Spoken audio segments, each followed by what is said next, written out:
सो hey guys, कैसे हो आप सभी लोग। Welcome back to my channel AG and I am Manga. तो गाइस, आज मैं एक्सप्लेन करने जा रहा हूँ बुक ऑफ एस्पर के एपिसोड नंबर 471 को, जो कि काफी ज्यादा अमेजिंग होने वाला है। इसलिए पहले वीडियो को लाइक शेयर कमेंट सब कुछ कर डालना। और बाकी जिन लोगों ने भी अभी तक इसके पिछले एपिसोड को नहीं देखा है, तो मैंने उस एपिसोड का लिंक इस वीडियो के नीचे डिस्क्रिप्शन में दे दिया है। आप लोग जाकर के पहले उस एपिसोड को देख लीजिए। बाकी जिन्होंने ऑलरेडी देख रखा है तो उनके लिए शुरू करते हैं हमारा आज का ये वाला एपिसोड। तो अब इस एपिसोड की स्टार्टिंग में हमें एल्डर युआन को दिखाया जाता है, जो कि हेरानोतु ज़ूफेन से कहते हैं, स्टीवर्ट ज़ू, मैंने सुना है कि आपने हुमेर के साथ डील करने के लिए यूएर को खुद पर्सनली 3 महीनों तक ट्रेन किया है। तो ज़ूफेन कहता है कि हाँ, आप बिल्कुल ठीक कह रहे हैं, और अगर अब तक कुछ भी गलत नहीं हुआ होगा तो अभी इस समय तो वो लोग फाइट लड़ रहे होंगे। तो अब ज़ूफेन को इस तरीके से आराम से कहता हुआ देख करके एल्डर युआन ज़ूफेन से कहते हैं कि फिर स्टीवर्ट ज़ू, आप फाइट को लेकर के इतना ज्यादा केयर फ्री कैसे हैं? क्या आपको उस फाइट को अभी इस समय देखना नहीं चाहिए था? ज़ूफेन कहता है कि मगर क्यों? क्योंकि मुझे वैसे ही पता है कि वो जीतने वाली है, और अगर मैं हॉनेस्टली कहूँ तो मैंने उस लड़की को ट्रेन करने के लिए काफी ज्यादा एफर्ट्स डाले हैं। इतना कहते ही ज़ूफेन अपनी चुटकी बजा करके एल्डर युआन को अपनी ब्लू फ्लेम्स दिखाता है, जो देख करके तो एल्डर युआन और भी ज्यादा शॉक हो जाते हैं। और हेरानोतु कहते हैं क्या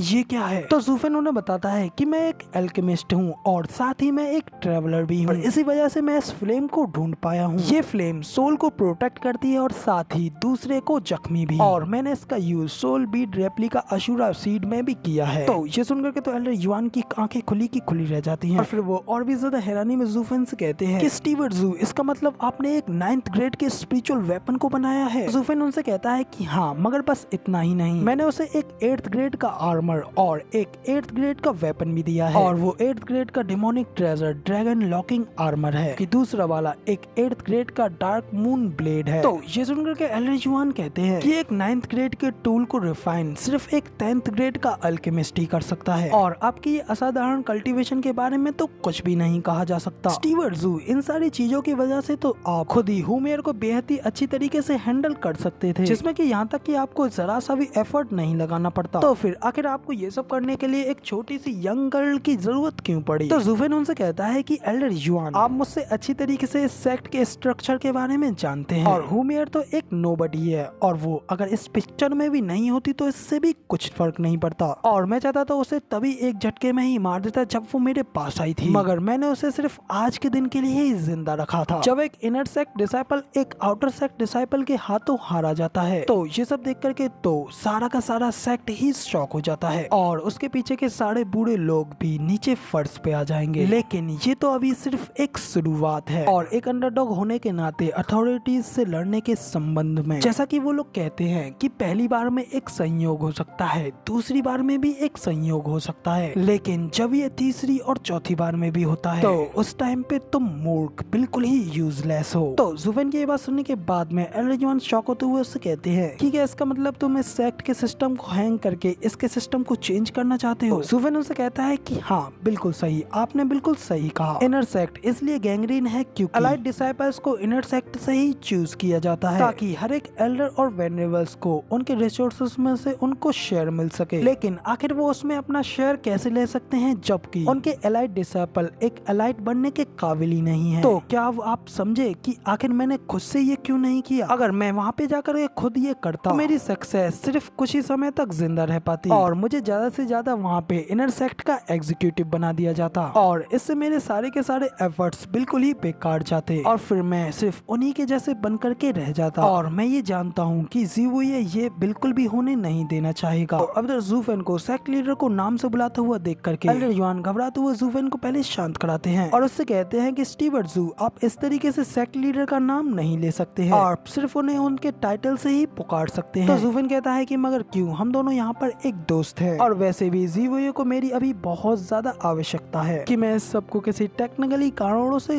खत्म कर दूं। तो एल्डर युआन कहते हैं कि आपके इन शब्दों से क्या इसका मतलब ये है कि आप और भी ज्यादा लोगों को सिखाने जा रहे हैं, जिसके के बाद फिर और भी आएंगे, और जिसकी की वजह से एलाइट्स सिर्फ इनर सेक्ट से ही नहीं जाएंगे? लेकिन स्टीवर्ट ज़ू की ये सारी डायरेक्ट टीचिंग्स, क्या ये सब कुछ बिल्कुल इनर सेक्ट को हिलाने की तरह नहीं है? लेकिन इससे तो रिसोर्सेज का रख रखाव बहुत ही ज्यादा बड़ा हो जाएगा। स्टीवर्ट जू, नो डाउट आपका प्लान बहुत ही ज्यादा सॉलिड है, लेकिन क्या आपने कभी इन चैलेंजेस के आउटकम के बारे में सोचा है? ज़ुफेन उनसे कहता है कि आखिर इससे क्या ही हो सकता है। वो लोग जीतेंगे और अपनी प्रसिद्धि, अपनी फेम को गेन करेंगे, एक इनर सेक्ट डिसाइपल बन जाएंगे, उसके बाद वो जल्द ही एलाइट बन जाएंगे और बस यही इस सब का एंड पे एनवी होगा। तो ज़ुफेन की ये बात सुनने के बाद में फिर एल्डर युआन उससे कहते हैं कि क्या आपको सचमुच में ये लगता है? एल्डर युआन की ये बात सुनने के बाद फिर ज़ुफेन भी थोड़ा शांत हो जाता है, जिसके बाद वो कहता है कि लोग कहते हैं ओल्ड मैन किसी रीजन से ही काफी ज्यादा बुद्धिमान होते हैं। तो मैं आपको बताऊं कि हाँ, शुरुआत यूएस से है, उनमें से किसी का भी टाइम इनर सेक्ट में बिल्कुल भी इजी नहीं बीतेगा। कह करके ज़ुफेन एल्डर युआन को क्रॉस करके आगे निकल जाता है, जिसके बाद एल्डर युआन कहते हैं कि स्टीवर्ट जू का हार्ट बिल्कुल एक मिरर की तरह है, जो कि हर एक पर्दे को छेद देता है। इसका मतलब ये है कि वो सभी के सभी बच्चे आपके हाथों बहुत ही ज्यादा सफर करेंगे। तो ये सुन ज़ुफेन उनसे कहता है कि ये एक बड़े अच्छे काम के लिए सिर्फ एक छोटा सा बुरा काम है, क्योंकि छोटे छोटे सेक्रीफाइस ही आपको एक ग्रेट रिवॉर्ड की तरफ ले जाते हैं, और सोल्जर्स तो सिर्फ इस्तेमाल करके फेंकने के लिए ही होते हैं। इस बार तो मैंने इस पानी का टेस्ट करने के लिए सिर्फ एक का ही यूज किया है, ये जानते हुए कि ये फिर से वापस कभी नहीं आएगा। इसके अलावा चेस में कोई प्यादा अपनी चाल चलने के बाद में फिर से वापस नहीं आ सकता, वो सिर्फ आगे बढ़ना और सिर्फ आगे बढ़ना ही जानता है। और हमारे दुश्मन का कैंप वो इनर सेक्ट है, और अब उसकी फेथ उन्हीं लोगों के हाथों में है, और मैंने तो सिर्फ उसे वो पुश दिया जिसकी की उसे जरूरत थी, स्पीड को बनाए रखने और इनर सेक्ट को वापस अपने कंट्रोल में लेने के लिए। अब ये सब कुछ ज़ीवुये पर ही निर्भर करता है। तो ज़ुफेन की ये बात सुनने के बाद में फिर एल्डर युआन भी अपने मन में कहते हैं कि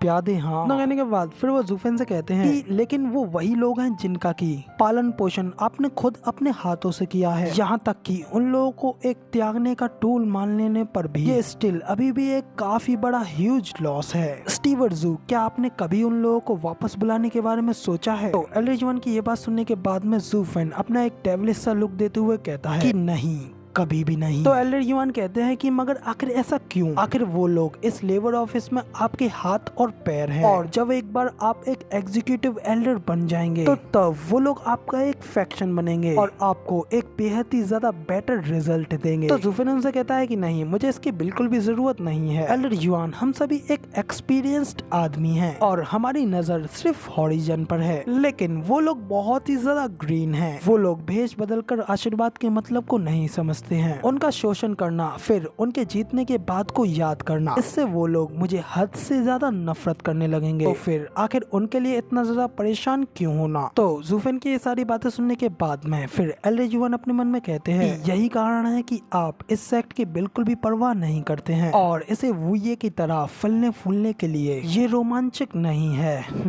क्योंकि ये तो सिर्फ आपके लिए एक चारा है, और ऐसा एक टैलेंट फिर भी उसका सेक्ट की बिल्कुल भी परवाह ना करना सचमुच सेक्ट के लिए एक बहुत बड़ा लॉस है। इतना सोचने के बाद फिर एल्डर युआन पीछे की ओर मुड़ते हैं और अपने सामने ज़ुफेन को देखते हैं। फिर वो उससे कहते हैं कि स्टीवर्ट जू, आप अभी भी यहीं पर हैं? ज़ुफेन कहता है कि देखो जरा, कुई लेंग ऑलरेडी यहाँ पर आ गया है, इसका मतलब यूएर की जीत एक फ्री एडवर्टाइजिंग है, और मैं तुमसे ये शर्त लगाता हूँ कि यूएर की इस जीत को देख करके कुई लेंग भी अपने लड़के को यहाँ पर लेकर के आया होगा। तो ये सुन एल्डर युआन कहते हैं कि हाँ, स्टीवर्ट जू बिल्कुल सही कह रहे हैं। तो गाइस, अब इधर इसी सीन के साथ हमारा ये वाला एपिसोड यहाँ पे पूरी तरीके से कंप्लीट हो जाता है, और अब इसका आगे का एपिसोड आप लोग को कल देखने को मिलेगा। फिलहाल वीडियो पसंद आई हो तो यार एक लाइक कर देना, साथ ही कमेंट करके जरूर बताना कि आपको हमारा ये वाला वीडियो का एक्सप्लेनेशन कैसा लगा, और चैनल पर नए और आगे भी ऐसी अमेजिंग वीडियोस को देखना चाहते हो तो इस चैनल को सब्सक्राइब जरूर से कर देना। शुक्रिया।